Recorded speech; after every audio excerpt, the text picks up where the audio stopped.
신약성경 로마서 5장 12절에서 21절까지의 말씀입니다. 신약성경 로마서 5장 12절에서 21절까지의 말씀입니다.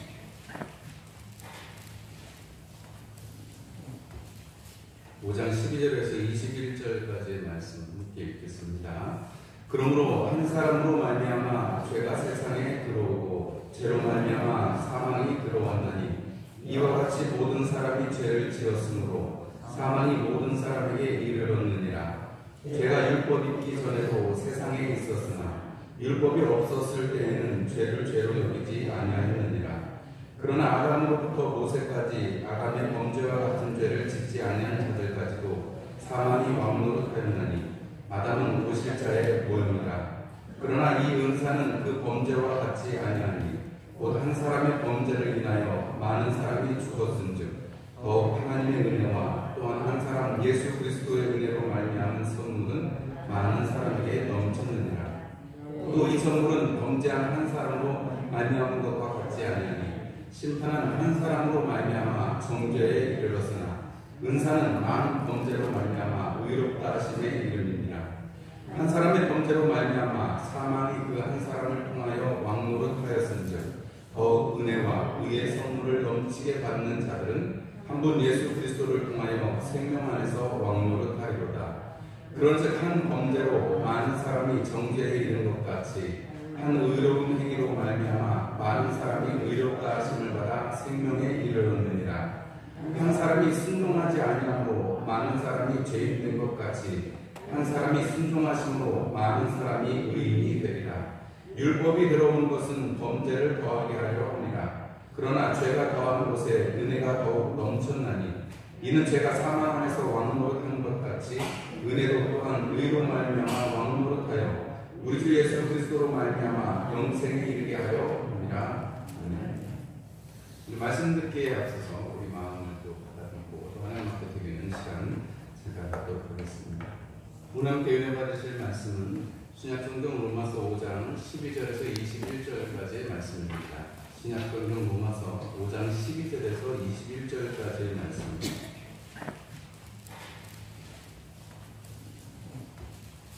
(5장 12절에서 21절까지의 말씀 함께 읽겠습니다. 그러므로 한 사람으로 말미암아 죄가 세상에 들어오고 죄로 말미암아 사망이 들어왔나니 이와 같이 모든 사람이 죄를 지었으므로 사망이 모든 사람에게 이르렀느니라. 죄가 율법 있기 전에도 세상에 있었으나 율법이 없었을 때에는 죄를 죄로 여기지 아니하였느니라. 그러나 아담으로부터 모세까지 아담의 범죄와 같은 죄를 짓지 아니한 자들까지도 사망이 왕노릇하였나니 아담은 오실자의 모형이라. 그러나 이 은사는 그 범죄와 같지 아니하니 곧 한 사람의 범죄를 인하여 많은 사람이 죽었은즉 더욱 하나님의 은혜와 또한 한 사람 예수 그리스도의 은혜로 말미암은 선물은 많은 사람에게 넘쳤느니라. 또 이 선물은 범죄한 한 사람으로 말미암은 것과 같지 아니하니 심판은 한 사람으로 말미암아 정죄에 이르렀으나 은사는 많은 범죄로 말미암아 의롭다 하심에 이름이니라. 한 사람의 범죄로 말미암아 사망이 그 한 사람을 통하여 왕노릇하였은즉 더욱 은혜와 의의 선물을 넘치게 받는 자들은 한 분 예수 그리스도를 통하여 생명 안에서 왕노릇하리로다. 그런즉 한 범죄로 많은 사람이 정죄에 이른 것 같이 한 의로운 행위로 말미암아 많은 사람이 의롭다 하심을 받아 생명에 이르렀느니라.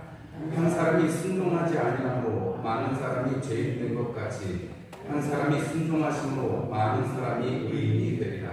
율법이 들어온 것은 범죄를 더하게 하려 함이라. 그러나 죄가 더한 곳에 은혜가 더욱 넘쳤나니 이는 죄가 사망 안에서 왕노릇한 것 같이 은혜도 또한 의로 말미암아 왕노릇하여 우리 주 예수 그리스도로 말미암아 영생에 이르게 하려 함이라.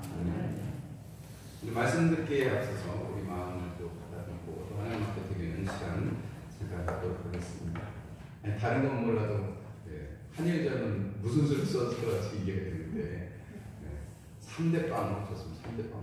그래가지고 나중에 난리가 났습니다. 난리가 인터넷에. 옛날에 축구 선수들은 일본에서 치면 우리가 가다가 바다에 빠져 죽자 이런 결심들을 얘기했었다는데 뭐 어떻게 되고 있냐. 저는 잠깐 봤습니다. 너무 맥없이 경기를 하더라고요.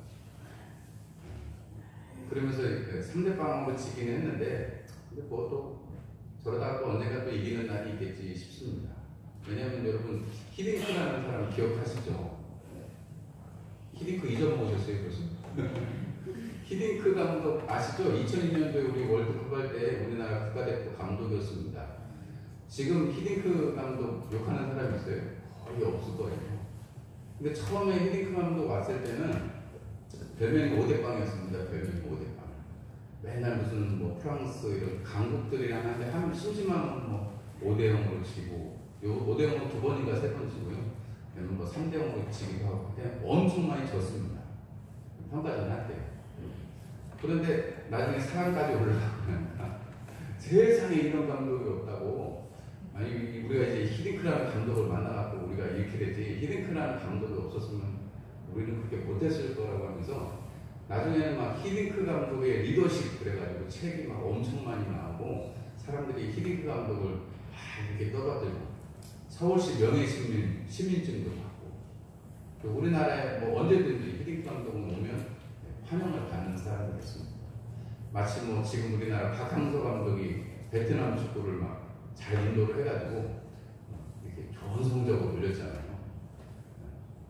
그런데 원래 축구를 잘했으면 뭐 그게 조금 퇴색이 될 텐데, 우리나라가 월드컵 4강에 어쨌든 우리가 개최를 했으니까 그런 이점이 있다고 할지라도, 우리나라가 원래 축구를 잘했으면 4강 가는 게 이상하지 않을 거예요. 베트남 축구가 여기 요 아시아권에서 우승하는 게 이상하지 않을 겁니다. 근데 원래 진실은 어때요? 엄청 축구를 못하죠. 뭐 물론 여기 동아시아에서는 뭐 방귀 낀다 하는 게 우리나라 축구긴 하지만, 사실 세계에 나가서 놓고 보면은 뭐 제대로 잘 이길 수가 없습니다. 일단 몸도 지금은 많이 커졌지만, 그때 당시만 해도 몸이 왜소하고 뭐 선진적인 축구 기술이 없었기 때문에 우리나라가 그렇게 좋은 16강에만 가면 잘하는 거다 이런 얘기가 있었는데, 그걸 넘어서 4강까지 가니까 아마 그때 자기들끼리 이렇게 좀 자축하지만 않았어도 결승도 갔을지도 몰라요. 왜냐면 그런 흥이 있었습니다. 사실 대한민국 축구팀을 2002년도에 보자면 그렇게 잘하는 사람들이 있지 않았습니다. 그런데 한 사람, 히딩크라는 한 사람 때문에 그 사람이 와서 감독으로서 어떤 이 역량들을 발휘하니까 우리나라 축구팀이 잘 하게 됐다는 거죠.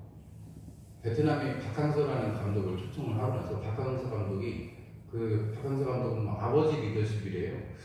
아버지가 제 애들을 돌봐준다. 그래서 아버지 리더십이라고 하는데, 가자마자 우승을 하고 준우승을 하고 뭐 또 우승을 하고 막 이러니까요. 베트남에서 어떤 뉴스가 나오냐면, 야, 박항서 감독 최고다 이러더니 조금 시간이 지나니까요, 우리가 원래 잘했다. 우리가 원래 축구를 잘하는 사람들이었어. 이렇게 좀 변했대요. 요즘은 그래서 옛날만큼 분위기는 좋지 않다고 그러는데, 한 사람이 어떤 모습을 보이느냐, 한 사람이 어떤 것을 가지느냐, 오늘 말씀의 제목도 한 사람의 범죄 그리고 한 사람의 은혜, 이렇게 제목. 여러분 오늘 성경 말씀 같이 읽으셨으니까 여러분 어떤 것인지 아실 거예요. 아담 한 사람으로 들어왔던 죄, 혹은 한 사람 예수 그리스도를 통해서 이 땅에 온 은혜.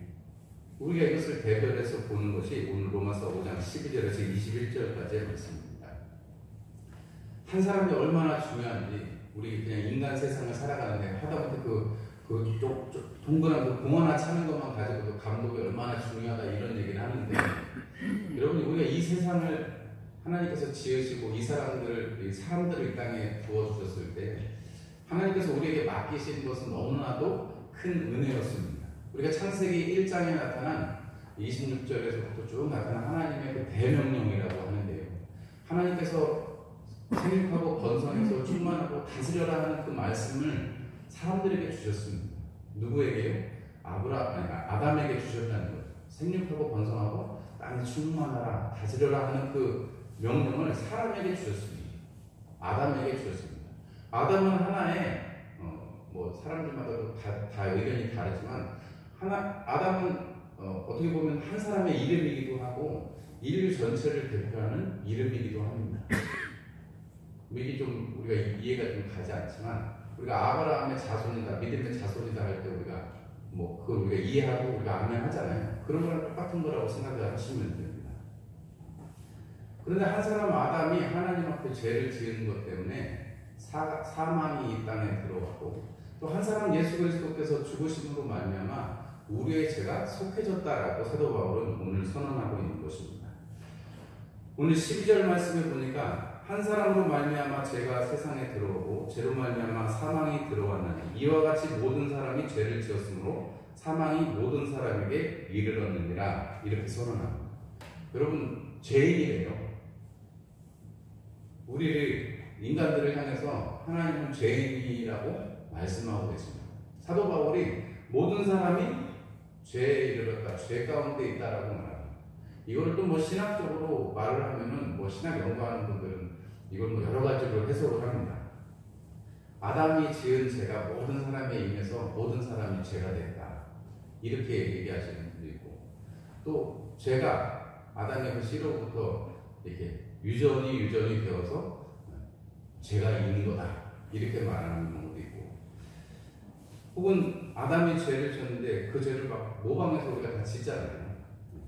어떤 일들을 모방해서니까 죄가 모방해서 죄인이 되는 거다. 이렇게 얘기하긴 합니다. 그런데 그것들은 다 일종의 장점은 있지만 또 한편으로는 단점도 있습니다. 예를 들자면 만약에 유전되는 거다. 그러면 여러분 혹시 영화 같은 데서 보셨거나 과학기사 같은 데서 혹시 보셨는지 모르겠는데 지금은 유전자를 다 분석을 해가지고 유전자가 어떤 일을 하는지를 다 밝히는 시대가 됐습니다.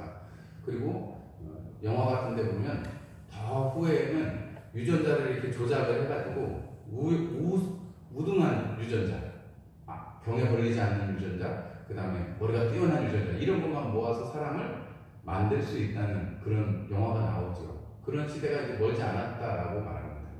마치 우리가 지금 비행기 타고 여러분 우리가 달 날아가고 우주선이 달 날아가고 이런 것들을 예전에는 그냥 꿈만 꾸고 사람들에게 상상만 하고 소설로 보는 것이었다면 지금은 그것이 완전하게 이루어진 시대를 우리가 살고 있잖아요. 우리가 손 안에 컴퓨터를, 여러분 핸드폰이 컴퓨터인 거 다 아시죠? 우리가 손 안에 컴퓨터를 들고 다닐 줄 어떻게 알았겠습니까? 우리 처음에 컴퓨터 생겼을 때는 이만한 방에 진공관이라고 해가지고 트랜지스터가 이만한 방에 가득 차야지 지금 우리 핸드폰에 100분의 1도 1000분의 1도 못하는 컴퓨터가 초창기에 생긴 컴퓨터는 그랬거든요. 그런데 그게 우리 손에 들어올 줄 어떻게 알았겠어요? 근데 마지막에 이제 시간이 많이 지나면 그렇게 유전자를 조작해서 나올 수 있대요. 육체적인 것, 정신적인 건 어떻게 될지는 모르겠지만 그렇게 생각하면 나중에 죄 없는 유전으로 만약에 치료하면 죄 없는 사람을 만들 수도 있지 않겠어요? 유전되었다, 죄가 유전되었다. 근데 우리가 이것은 과학이나 혹은 우리의 생각이나 풀 것이 아니라 성경이 말씀하시는 대로 우리가 생각을 해본다고 그러면 모든 사람이 죄를 지었다 할 때, 모든 사람이 죄를 지었다 했을 때, 이 죄를 지었다는 것은 이 성경의 원어적인 표현은 그때 한번 일어난 일이라는 거예요. 그때 죄를 지었다는 거예요. 에덴 동산에서 죄를 지었다는 것입니다. 그 에덴 동산에서 지은 죄 때문에 19절에 보면 한 사람이 순종하지 아니함으로 많은 사람이 죄인 된 것 같이 했을 때 죄인이 되었다. 과거의 그 시점이 그때 그렇게 되었다는 거예요. 이걸 보고 우리가 어떤 상황이나 환경이나 이런 게 다 할 게 아니라 이것을 우리가 믿음으로 그냥 받아들이고 또 이것이 우리 인간에게 주어진 순간이라는 것을 우리는 알아야 되는 것입니다. 우리가 죄 가운데 죄인일 수밖에 없는 그러한 존재로 태어났다는 것. 그게 무슨 사람들의 설명을 다 붙이기 전에 하나님께서 모든 사람이 죄를 지었다라고 말씀하시는 여러분 죄의 결과는 무엇입니까? 죄의 결과는 무엇이죠? 사망입니다. 죽음입니다. 여러분 인간이 에덴 동산에서 쫓겨난 이후에 아담과 하와가 에덴 동산에서 쫓겨난 이후에 사람들의 수명이 어떻게 됩니까? 줄어들죠. 급격하게 줄어듭니다. 그러면 그 전에는 하나님과 함께 있고 에덴 동산에 있을 때는 사실은 죽지 않는 그러한, 왜냐하면 그 생명의 나무 열매는 늘 먹을 수 있는 것이었고 그 그 동산 중앙에 있는 그 실과 선악을 알게 하는 나무는 쳐다보지도 말라고, 먹지 말라고 주님 분명히 말씀하셨거든요. 생명은 누릴 수 있지만 그 선악, 하나님과 같이 되는 것에 그 유혹이 있을 때 그것을 범함으로 말미암아 하나님과 멀어진 존재가 되는 것, 그것이 바로 우리가 죄인이다, 죄인으로 태어났다라는 하나님의 선언입니다. 뭐 이걸 뭐 여러 가지 뭐 과학이나 뭐 이런 걸로 풀 필요가 없는 것이고, 이것은 하나님의 선언입니다. 우리가 주일 저녁에 그분은 하나님이시다 했습니다. 하나님은 하나님이시고 우리는 하나님이 아닙니다. 하나님이 우리를 창조하셨다, 이 사실을 믿는 여러분들은 여러분 하나님이 그렇다면 그냥 그런 거죠. 맞죠, 여러분? 하나님이 그러시다는데 우리가 아니 어떻게 그럴 수 있어요? 하나님 내 생각에는 그렇지 않아요 할 여지가 사실은 없다는 것입니다. 하나님의 선언은 우리가 죄인 되었다라고, 죄인으로 이 땅 가운데 있다라는 것입니다. 한 사람의 범죄, 그것이 모든 사람에게 이르는, 사망이 모든 사람에게 이르는 그 결과를 가져온 것, 결정적으로 우리에게 사망이 있다, 죽음이 있다라는 사실을 본다면 우리는 바로 과거에 지은 그 아담과 그 가운데 우리도 있었고, 우리도 그것에 동참하였고, 우리도 지금도 그 죄 가운데 있지만 예수 그리스도로 말미암아서 우리는 죄사함을 얻었다 하는 것이 복음의 유체입니다. 오늘 사도 바울이 이 한 사람의 범죄, 이 두 가지를 아주 대별해서 얘기하는데, 여러분들도 읽으시면서 한번 이게 써보시면은 이게 좀 더 정확하게 구분이 될 거거든요. 한 사람의 범죄, 누구예요? 아담의 범죄. 한 사람의 은혜 누구입니까? 바로 예수 그리스도의 십자가의 대속의 은혜. 우리가 이것을 대별해서 보면 한 사람을 통해서 뭐가 왔어요? 죄가 오고 사망이 들어왔습니다. 한 사람을 통해서 무엇이 왔습니까? 의가 오고, 한 사람을 통해서 은혜가 오고 선물이 들어왔습니다. 한 사람을 통해서 그 죄 때문에 정죄가 생겼습니다. 율법이 있기 전에도 죄가 있었고, 율법이 있고 난 다음에 그 율법으로 말미암아서 죄가 어떤 것이다라는 규정이 되게 되었습니다.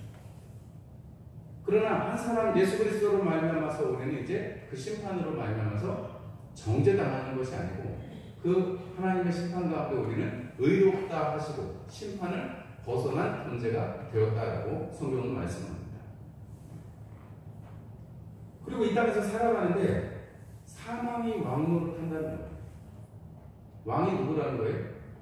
사망이 왕노릇 한다. 우리는 종노릇을 하고 있다는 거죠. 그런데 한 사람으로 말미암은, 예수 그리스도로 말미암은 은혜에서는 무엇이 있느냐? 생명 안에서 왕노릇 한대요. 누가요? 우리가. 여러분, 죄 가운데 있을 때는 죄의 종노릇을 하지만 생명 안에 있을 때는 하나님 앞에 의롭다 하시는 것도 우리가 왕노릇을 한다는 것입니다. 여러분 뭐 하고 싶으세요? 여러분 이 땅에서 무엇으로, 어떤 노릇을 하고 살아가고 싶으십니까? 종노릇하고 살고 싶으세요? 아니면 왕노릇하고 살고 싶으세요? 뭐가 좋으세요? 나는 뭐 아무 생각이 없으니 되는 대로 살겠습니다. 여러분 확실하게 얘기하세요. 뭐 하고 싶으세요? 왕노릇 하고 싶으시죠? 여러분 왕의 자녀라고 말씀하고 계십니다. 왕이라고 말씀하고 왕노릇 한다라고 말씀하세요. 여러분 우리가 종노릇 하는 사람들이 아니라 이 죄 가운데 있을 때에는 사단의 공중권세 잡은 자의 지배를 받는 종노릇 하는 자들이라는 거예요. 그러나 우리가 똑같이 세상을 살아가고 있는데 생명 안에서, 은혜 안에서 우리는 왕으로 살아간다는 거죠. 여러분 이것이 우리가 장차 있어질 하나님의 새 예루살렘 성, 구원받아서 천국 가서만 누리는 삶이 아니고, 여러분 이 땅에서 살아가는데 이 땅에 어떤 모습으로 살아가느냐? 왕노릇하고 살아간다는 거예요. 여러분 우리가 좀 이 땅에서는 모질할 수도 있습니다. 덜 배웠을 수도 있습니다. 몸이 약할 수도 있습니다.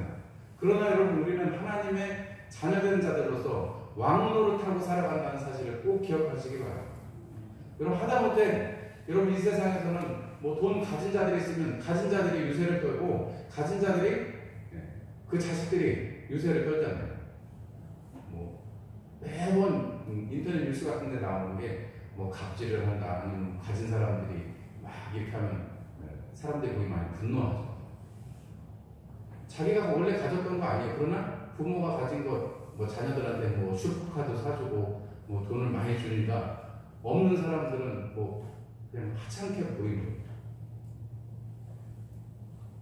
우리가 요새 뭐 여러분 뉴스 치시면 맨날 시끄러운 뉴스만 나오잖아요. 서울하고 부산에 재보궐선거를 하면 어쩌고 뭐 이러면서 뭐 여기는 이렇게 조용한데 뉴스 틀면 하여튼 시끄러워. 우리랑 상관없는 건데 우리 동네랑은 상관이 없는데 하여튼 뭐 시끄럽습니다. 그런데 여러분 거기 보면 항상 서로 나쁜 짓을 했다고 얘기를 해요. 서로 나쁜 짓을 했다고 뭐 비스무리한 얘기를 했거나 아니면 아닌데 공격하는 거겠지요. 그런데 여러분 만약에 죄가 있다면 여러분 그 죄 때문에 드러나는 것이 하나님의 법칙입니다. 죄는 반드시 썼기 때문에 여러분 그것이 부패해서 드러나게 되어 있습니다. 여러분 죄가 들어오면 반드시 사망을 낳습니다. 죄가 들어오면 여러분 그 죽음 때문에 종로로 타다가 결국은 두려움 가운데 그 죽음을 맞아들게 됩니다. 그러나 여러분 생명으로 왕노로 타고 살아가는 우리는 죽음도 무섭지 않고 담대하게 받아들이면 우리 많은 믿음의 선진들을 우리는 봐왔습니다. 여러분 한 사람은 범죄에서 죄를 가지고 오지만 한 사람 예수 그리스도는 은혜를 가지고 이 땅에 오셨습니다. 그리고 그 은혜의 선물로 말미암아서 우리에게 생명을 주셨고 구원이라는 영생이라는 선물을 주셨습니다. 여러분 다 영생의 선물 받으셨죠? 영생의 선물 받으셨죠? 여러분 끝까지 그 선물을 잡고 놓치지 않으시기를 주님의 이름으로 축원합니다. 여러분 주님의 나라까지 굳건하게 아까 데살로니가 교회를 향해서도 말씀하시는 것처럼 우리의 마음이 굳게 되어서 하나님 안에 은혜 안에 굳건하게 서는 것 이것이 우리에게 사도 바울이 원하고 또 말씀하고 싶은 것입니다. 예수 그리스도로 말미암아 영생에 이르게 하는 것 그것이 이 땅에서 왕노릇하는 것이요 주님의 나라에서 하나님의 그 크신 영광을 찬송하면서 살게 하시는 그 요한계시록에 말씀하는 그 하나님의 나라에서 일어나는 일을 우리도 같이 살게끔 하시는 그 소망을 품고 살게 하시는 그리고 지금 이 땅에서도 그렇게 살게 하시는 것이 바로 하나님의 은혜입니다. 여러분 이 일을 위해서 여러분 한 사람은 불순종하였고 한 사람은 순종하였다라고 오늘 사도 바울은 논증합니다. 한 사람은 순종하지 아니함으로 어떻게 됐습니까? 19절 말씀에 순종하지 아니함으로 많은 사람이 죄인이 되었다. 반대로 한 사람이 순종하심으로 많은 사람이 의인이 되리라 이렇게 말씀하십니다. 여러분 우리 예수님께서 어떤 순종을 하셨는지 우리 뭐 아담의 죄악은 우리가 창세기 많이 들었으니까요. 우리 예수님의 순종을 생각해 보면 여러분 우리가 어떻게 살아오신 예수님의 그 생애를 생각해 보면 우리가 지금 오늘이 종료주일인데요. 예수님께서 하나님의 그 말씀을 다 이루시기 위해서 예언된 말씀을 이루시기 위해서 이 땅에서 정말 힘들게 살아가셨던 것을 우리가 알 수 있습니다. 하나님이시면 이 땅에 오셔가지고 하나님의 걷는대로 행하시면 되는데 그게 아니고 예수님 이 땅에 오셔서 뭐 우리가 30년이라고 얘기를 하는데 예수님께서 이 땅에서 어린아이 때부터 쭉 자라서 이 땅의 생을 사셨습니다. 그리고 공생애를 사셨는데 예수님께서 공생애를 시작하실 때 아주 의미심장한 사건이 하나가 있는데 그건 뭐냐면 그 친척지간 세례 요한에게 가서 세례를 받은 사건이죠. 어렸을 때부터 교류가 있지 않았어요. 이 세례 요한에게 가서 세례를 받는데 세례 요한이 주저하죠. 나는 당신의 신발끈, 신들매를 풀기도 감당치 않는 사람인데 나한테 세례를 받으려고 합니까? 그런데 마태복음에 보면 예수님께서 이렇게 말씀하십니다. 이와 같이 해서 모든 의를 이루는 것이 합당하니라 이렇게 말씀합니다. 세례 요한에게 그 죄사함을 받는 죄를 사하는 세례라고 성경에 기록하는데 그 죄사함을 받는 세례를 받는 것이 모든 의를 이루는 것이래. 하나님께서 세례 요한을 통해서 주의 길을 예비하고 회개하라 천국이 가까웠다 하시는 그 말씀 가운데 회개하면 뭐가 온다는 거예요? 하나님의 나라가 온다는 거예요. 그것을 무엇을 통해서 나타내는 거예요? 세례를 통해서 나타내는 거예요. 그 세례를 통해서 하나님의 나라로 갈 수 있다. 하나님 가까이 오는 하나님의 나라를 영접할 수 있다라고 말하는 것입니다. 여러분 그런데 예수님은 죄가 없으신 분이라고 성경은 선언합니다. 그리고 그러셔야 우리를 위한 제물이 되시지요. 하나님의 어린 양, 흠없는 어린 양이 되시지요. 맞습니다. 그런데 예수님은 친히 그 과정을 육체를 입으셨기 때문에 이렇게 함으로써 이렇게 함으로써 모든 의를 이룬다라고 말씀하죠. 여러분, 의를 이루기 위해서는 하나님이신 그 예수님도 세례를 받으신다는 거예요. 그게 공정한 절차라는 거예요. 하나님이 정하신 방법이라는 거죠. 여러분, 예수님이 그렇게 순종하셨어요. 여러분, 예수님이 겟세마네 동산에서 기도하실 때 아버지요, 내 뜻대로 마시고 아버지의 뜻대로 해주시기를 원합니다 라고 기도하실 때 예수님이 그 잡히시는 날 밤에 내가 12명도 더 되는 천사를 부를 수 있다 말씀하십니다. 12개의 사단이래요. 이론수로 하면 10만 명도 넘는 거죠. 근데 여러분, 그거보다 더 많은 천사도 내가 부릴 수 있으면 그렇게 하지 않는다고 말씀하십니다. 하나님의 권세와 하나님의 능력을 가지고 계시지만 그것을 사용하지 않으십니다. 왜요? 하나님의 뜻을 이 땅 가운데서 이루시기 위해서, 순종하시기 위해서 그렇게 하시는 것입니다. 여러분, 한 사람 예수님의 순종으로 말미암아서 이 땅 가운데 생명이 들어오고 우리가 하나님의 은혜로 살아갈 그 힘을 얻게 되는 것입니다. 여러분, 우리가 얼마나 죄를 짓는 데는 선수입니까? 게을러지기 시작하면 한도 끝도 없는 게 우리 사람이죠. 멀리 가지 않아도 저는 스스로만 봐도 그렇습니다. 요새야 뭐 그러지 않지만 옛날에 전도사 때만 해도 어떻게 하면 새벽 예배를 안 나갈까 이런 궁리를 하고, 어떻게 하면 핑계를 잘 목사님한테 댈 수 있을까 이런 핑계를 대고. 왜냐면 처음에 이제 모교에서 말고 춘천에 교회에 갔는데 목사님 새벽 기도에 이제 나오라고 하시니까 또 차량도 운행을 하라고 하시니까 뭐 운행을 한번 교통사고도 나고 졸았어요. 그리고 새벽에 못 나가면 이제 출근을 해가지고 목사님을 만나면 뭐 핑계를 대야 되잖아요. 그 핑계를 그 눈 떴을 때부터 이렇게 핑계를 잘 궁리하는 게 저더라고요. 뭐 여기 와서는 당연히 이제 제가 담임 목회자가 되고 이걸 제가 지켜야 된다고 생각하니까 뭐 시간이 일어나는 대로 뭐 이렇게 해서 잘 지금까지 한 번 놔둬놓고 잘 했습니다만, 여러분, 그 짧은 순간에도, 일어나는 순간에도 새벽 예배에 빠질 생각을 궁리를 열심히 하는 게 죄인된 저의 모습입니다.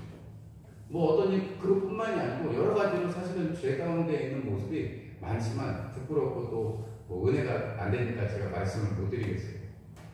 똑같이 저도 여러분과 같이 삼시세끼 먹고 화장실도 가고 좋아하는 일도 하고 텔레비전도 보는 사람입니다. 저라고 뭐 별다르겠어요.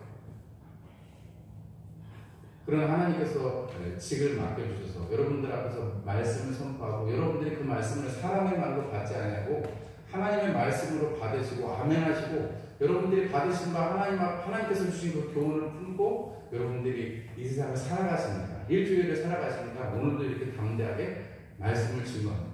여러분이 이 말씀을 통해서 하나님의 은혜가 여러분들의 삶에 넘치시기를 주님의 이름으로 축원합니다. 여러분, 우리에게 새로운 은혜, 새로운 뭔가가 필요하지 않습니다. 이미 주어진 것이 우리에게 있고 여러분들이 들은 말씀이 있습니다. 데살로니가 교회를 향해서 선언하신 그 사도 바울의 그 말씀 가운데는 너희들이 이미 들은 것을 잘 하고 있으니까 그대로 더 해라. 지금 하던 대로만 해라. 이렇게 말하거든요. 여러분, 우리에게 필요한 것은 새로운 은혜나 새로운 경험이 아닙니다. 물론 새로운 경험하면 좋지요. 그러나 여러분, 새로운 경험을 하기 위해서 불치병에 걸리셔야 되겠어요? 불치병 나은 다음에 여러분 감사한 것만 하시면 좋겠어요? 아니면 그 전에 그냥 하나님 앞에 감사하고 하나님 앞에 찬송하면서 사시겠어요? 그런 종류의 새로운 은혜는 필요하지 않으시죠? 하나님을 경험하셔도 여러분, 우리가 꼭 어려움을 겪어서 하나님을 경험해 봐야 돼요? 그러지 않잖아요. 이미 하나님께서 우리가 허락하신 그 은혜가 있는데 우리가 그것을 잊어버리고 살아간다면, 그것을 망각하고 살아간다면 그것만큼 우리에게 어리석은 일은 없을 것입니다. 여러분, 우리가 찬송가 어메이징 그레이스, 나 같은 죄인 살리신 이 찬양을 우리가 좋아하고 참 많은 사람들이 그 찬송을 부릅니다. 하다못해 믿지 않는 사람들도 당신은 사랑받기 위해 태어난 사람 노래가 나오기 전에 이 어메이징 그레이스는 뭐 안 믿는 사람들도 좋아하는 그런 찬송이죠. 그 선율과 그 가사. 아니, 사람들이 나 같은 죄인 살리신 그 생각하면 한편으로는 죄인이라고 하니까 한편에서는 거부감이 생기지만 한편으로는 나를 살려주셨다는 그 은혜가 좋아가지고 안 믿는 사람들도 좋아합니다. 그런데 여러분, 그 찬송을 지은 뉴튼 선장이었고 나중에 목사가 됐습니다만, 노예선의 선장이었고 나중에 목회자가 되어서 이게 말씀을 증거하는, 아프리카에서 흑인들을 잡아다가 파는, 사람을 파는 그러한 일을 했던 사람이 뉴튼 선장이었습니다. 그러나 그가 예수 그리스도 안에서 새롭게 되고 그 죄를 하나님 앞에 고백하고 하나님 앞에 은혜를 얻음으로 말미암아서 하나님의 종이 되어서 그 찬송, 나 같은 죄인 살리신 그 찬송을 우리 가운데 이렇게 지금도 그 찬송 가운데 우리가 은혜를 받게 되는 것입니다. 여러분, 죄는 누구나 지을 수 있습니다. 그러나 여러분, 그 죄는 우리가 하나님 앞에 회개하고 또 성령 안에 있으면 우리가 점점 더 그 죄악을 짓지 않게 되는 것이 믿음의 비밀입니다. 그러나 우리가 죄인 되었다라고 말씀하시는 하나님의 선언 안에서는 여러분, 우리 예수 그리스도밖에는 해답이 없습니다. 모든 사람이 죄를 범하여서 하나님의 영광에 이르지 못했지만 한 사람 예수 그리스도의 그 이름으로 말미암아서 우리는 하나님 앞에 은혜를 얻는 자들, 하나님의 자녀들, 하나님의 백성이 되었습니다. 여러분들이 이 사실을 가지고 이 한 주간을 살아가시기를 주님의 이름으로 축원합니다. 여러분들이 어떤 일을 하든지 여러분 왕노릇 하시는 그런 한 주간이 되시기를 주님의 이름으로 축원합니다. 우리에게 하나님께서 주신 은혜는 다른 것이 아니고 이 코로나19가 여러 가지 많은 환난과 어려움들이 있고 여러 가지 복잡한 소식들이 있지만 우리에게 분명한 것은 우리가 왕으로 이 땅을 살아가고 있다는 것, 왕노릇하며 살아가고 있다는 것이요, 주님께서 구원을 말미암아서 우리에게 주신 그 영생과 생명을 누리고 자라가는 자들이 바로 우리라는 것입니다. 그래서 여러분들의 삶이 평안하시기를, 이 한 주간에 평안하시기를 주님의 이름으로 축원합니다. 여러분들에게 여러분 이 봄날에 새싹만 보고 꽃피는 것만 보고 좋으신 게 아니라 여러분들의 삶도 여러분들의 영혼도 생명이 움트고 꽃이 피는 그러한 시간들이 되시기를 주님의 이름으로 축원합니다. 찬송하시고 영광 올려드리시고 여러분 주변의 사람들에게 격려하시고 위로하시는 그런 일들을 통해서 이번 한 주간에 한 사람으로 말미암아 죄악이 들어왔지만 한 사람으로 말미암아 순종한 그것으로 말미암아 은혜가 이 땅 가운데 들어오고 생명이 이 땅 가운데 들어온 것처럼 예수님 내 안에 주신 그 생명이 오늘 이 한 주간에 더욱더 풍성해지고 넘치기를 원합니다. 하나님, 그것이 내 안에서 하나님 점점점 뻥튀기가 되기를 원합니다. 여러분 이렇게 기도하시고 하나님 그 은혜를 구하시는 여러분들이 되시기를 주님의 이름으로 축원합니다. 네, 우리 함께 찬송 올려드리겠습니다. 찬송 365장 찬송 드리겠습니다.